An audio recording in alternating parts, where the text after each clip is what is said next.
अविश्वास प्रस्ताव से पहले देखिए सरकार और विपक्ष के बीच वार पलटवार भी तेज हो गया है। किसने क्या कहा है वो आपको सुनाते हैं। सदन के अंदर नंबर से नहीं बल्कि मुद्दे पे बात होते हैं, यही सदन का परंपरा है।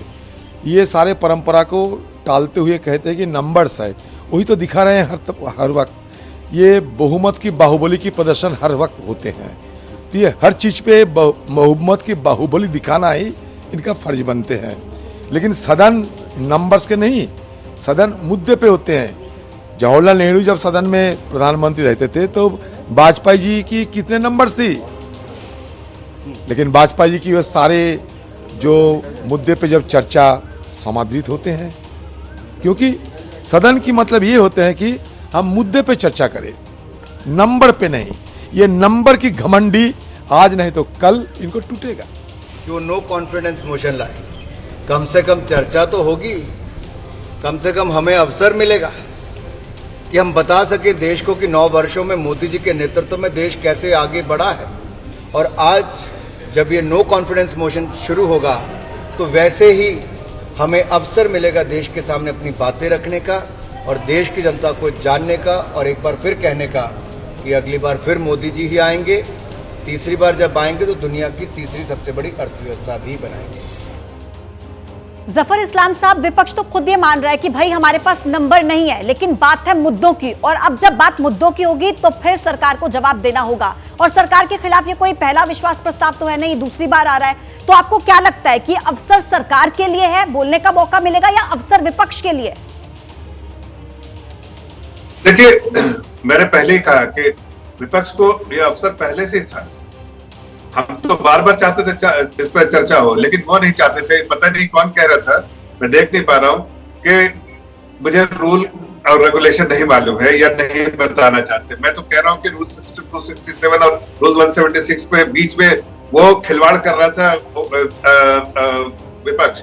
अगर वाकई उनकी चिंता रहती कि वो चर्चा करे तो चर्चा तो शुरुआत कर देते। जब समय की बाधा खत्म कर दी, आदरणीय गृह मंत्री जी ने लेटर लिख के एलोपीज को कह दिया कि भाई आप जो समय चाहिए हम ले लीजिए, लेकिन डिस्कशन कीजिए, डिस्टर्ब मत कीजिए, डिस्कशन कीजिए, डिस्टर्ब मत कीजिए। तो इनकी मंशा तो जाहिर है। अब उन्होंने सेल्फ गोल करते हुए हमारे को मौका दिया है कि आप नो कॉन्फिडेंस मोशन, तो बहुत सारी चीज पे चर्चा होती है, बस सरकार पे बात है तो सरकार अपनी बातें तो रखेगी, उसमें मणिपुर भी होगा, लेकिन बहुत सारी बातें रखेगी सरकार। तब ये और पूरे इतिहास को खंगाल के रखेगी, तब इनके गलाई खुल जाएगी, इन पूरे तरह से एक्सप्रेस हो जाएंगे और ये इनको लगेगा कि इन्होंने सेल्फ गोल कर दिया है। इसलिए कि इन 2024 में के ध्यान में रखते हुए अगर इन्होंने कुछ कहा है और इस तरह के जो हथकंडे अपनाए हैं, आप ये कह रहे हैं कि आपको तो मौका दे दिया है इन्होंने अविश्वास प्रस्ताव को लाकर के। इसका जवाब लेते हैं अजय जी। जफर इस्लाम ने जो कहा उसका जवाब भी दीजिए। और वो कह रहे हैं कि आपने अवसर उनको दे दिया है, उनके पास तो बहुत अच्छा मौका है कि सदन के भीतर वो अपनी सरकार के 9 साल के कार्यकाल को गिना सकते हैं, उपलब्धियां बता सकते हैं।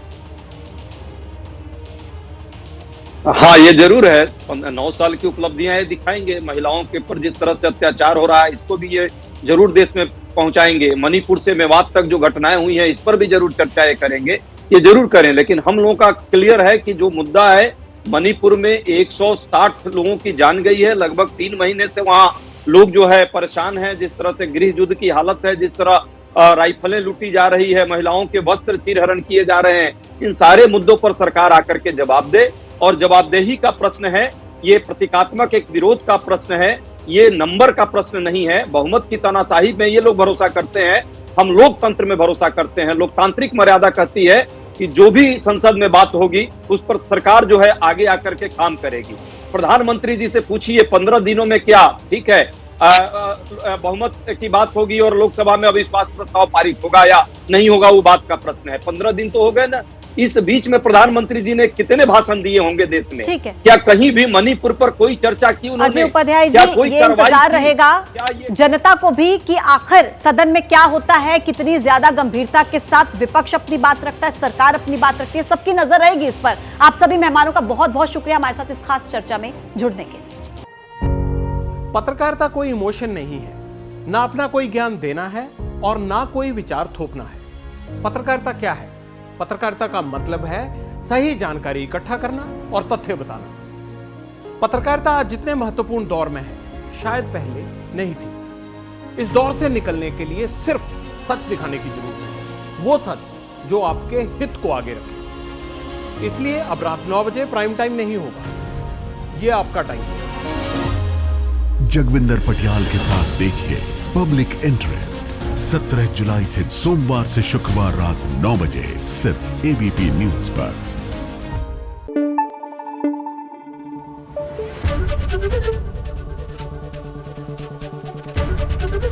एबीपी न्यूज आपको रखे आगे।